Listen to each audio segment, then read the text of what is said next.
The call that started it all.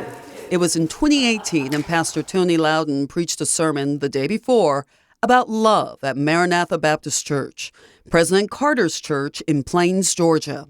I was blown away. First, I pulled over on the side of the road because I had to make a decision. Do I call this number back? Do you call the 39th President of America back on his cell phone? What do you do? And so I finally got up enough courage to call him back. How could Pastor Lowden know that phone call would lead to a call to service and a friendship like none other? I really don't even call myself his pastor. Most of the time, he's my friend. Miss Rosalynn was my friend. Every time I go to see him, he asks me 4 questions. Where have you been? What have you done? Who have you helped? And how can I help you help them? And when Pastor Lowden was called to work in criminal justice reform years later, President Carter had one question for him. Are you still going to be my pastor? Because that means you have to come on every weekend and you have to minister to me and continue to be my pastor because we made a commitment. A commitment the president and his pastor keep to this day. I try to make every time I go down to see him a good day. It's not always easy. Have you even let your mind go there when he is going to meet his Lord and Savior? How do you think it's going to be for you?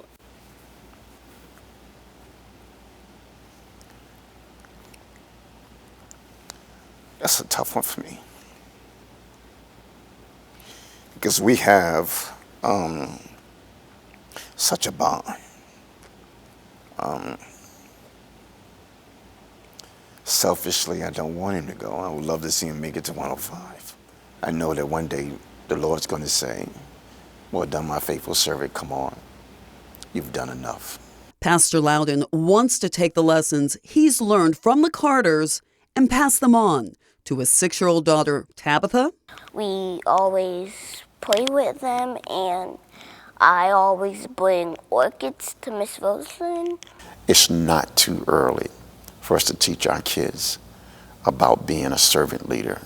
And to his future congregation at Jabez Ministries in Byron. We're going to look at ways of saying, how can we help you? Where have you been? What have you done? Who have you helped? And how can we help you help them? A legacy of servant leadership. A call to serve those around the world, around the state, and those closer to home. A call Pastor Lowden continues to answer. Thank you very much for coming. Just send me a call. Bye-bye.